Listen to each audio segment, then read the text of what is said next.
Hello everyone, welcome back to Reaper Minis TV. We're going to start off this episode with a look at the new Warlord supplement, Savage North. Okay, so here we have the new Warlord supplement called Savage North. It's a hardback book, very nice cover, very well done. Flip through it real quick here. Black and white interior except for some painting pages that we'll see in just a second. Nice quality paper. Overall, very good. Before we get into the meat of what's in Savage North, I'll answer the question about do you need to buy it first off, and I'll try to be as fair to everybody concerned, the players, Reaper, whoever. Now, do you need the book? Well, yes and no.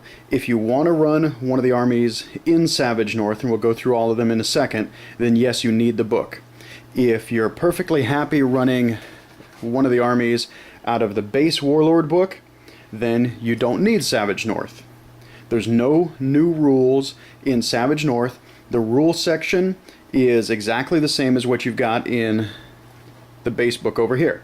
The second edition Warlord rules are in both books. So if you're perfectly happy with one of the base armies in the Warlord book here, you don't need Savage North. If you want to run one of the armies we're about to look at, then you do need Savage North. If you're a completist and you just want all the material from Warlord, then go ahead and buy it, but you don't have to. So it's really up to you. If you're happy with one of the armies in the first book, just be happy, keep that book. If you want to use one of the new armies, then you definitely need Savage North. If you're a new player coming into the game, then take a look at some of our videos, take a look at all the figures on the Reaper website, determine which army you want to run, then let that help you dictate which book you need to buy. Okay, so now that we have that out of the way, let's take a look inside the Savage North book and see what we find.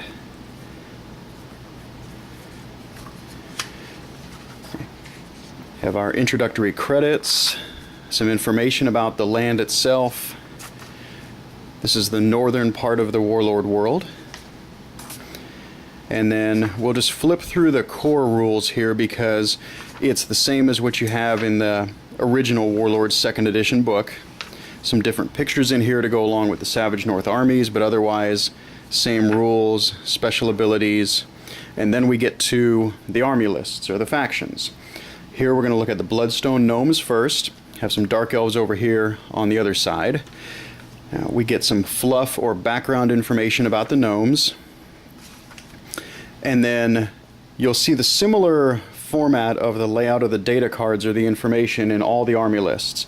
And what you have is either on the left hand or right hand side the data card itself, and then fluff or background text about that individual entry. Now for the Blood Gnomes, the models have been released for a while now, or most of them have, so you know what's in there. You also have some new things like Beetle Riders, Great Worms, or if you're a fan of D&D, Purple Worms. And then you have a giant golem to round out the army. Each entry for the armies ends with faction doctrines, warlord benefits, specific equipment to that faction, the gnomes in this case, and then spells that are specific to just them. Then we have Dark Reach, which are the Dark Elves, spider motif like you might expect. Lots of Dark Elf sorceresses and things like that, but there's also some other entries in here like a Shadow Demon that's part of their army. They also have a Phase Cat that is similar to a Displacer Beast in D&D. You could use them in that also. There's also a Dragon as part of the army, and then the regular entries at the end. Now Icingstead is made up of primarily giants, frost giants in fact. Here's the Frost Giant Princess that is part of the army. Miniature looks pretty much exactly like that. And then all of our regular entries. There are also some non-giant entries in the Icingstead army. Things like an Ice Troll, some Barbarian type guys, but you could make an army of just giants using this army list here. There's an Ice Toad, interesting entry. A Winter Wolf, there's Yetis, and also a Frost Worm as part of their army. Kargir are sort of an orc army, but there's also some other monsters in there like gnolls, you see here. This is made up of black orcs and other monsters. I had to face them in the Gen Con tournament. Little bit of goblin in here, not a whole lot compared, in my opinion, to the Revan army of orcs.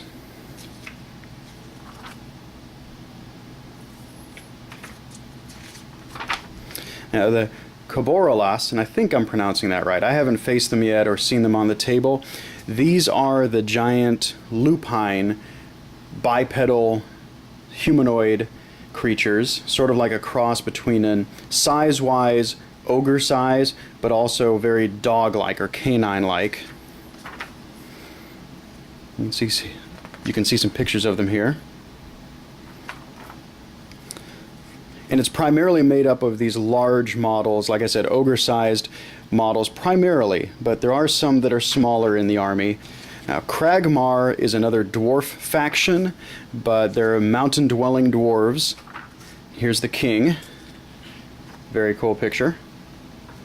And a unique thing here compared to the other dwarves is they have giants. Well, not giants per se, but they use the fire giant model as a golem.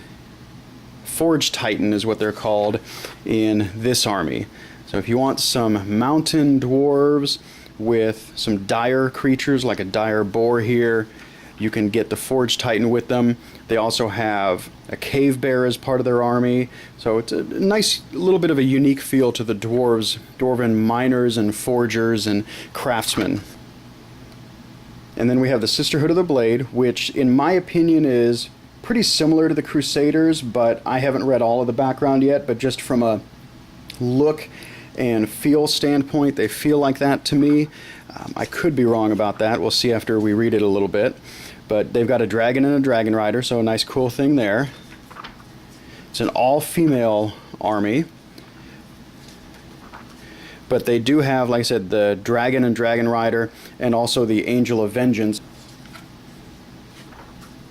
Now, Timberthill is a Wood Elf faction, and I am told that this picture right here, the owlbear, is currently being sculpted and looks exactly like the picture there. I haven't seen it yet. I'd like to real soon. I am very tempted just from that alone to build a Timberthill army, or if I can resist, maybe I'll just use some of the new owlbears in a D&D encounter, but if they look close to the picture, they're just going to be awesome. So cool thing there. There's Wood Elf King. And they have centaurs and other fairies and things that you might expect in a Wood Elf army. To me, it's pretty stereotypical. They've got dryads and hunting cats and rangers and, like I said, owlbears and things like that. And then we get into the back of the book, which has some painting examples for each of the factions. You can see all of these also on Reaper's website. And then a little bit of a painting guide. And then we'll round out with the templates you'll need. And you'll want to photocopy or scan in that page and then cut them out and not cut them out of your book. Okay, so there's our first look at Savage North. To me, it looks like a great supplement. I will definitely be building an army out of here. Possibly the Darkreach, the Dark Elves from Darkreach. I'm not 100% sure yet. I haven't totally settled on an army. I could even find myself building 2 armies. So that's our first look at it, and we'll let you know more about it later.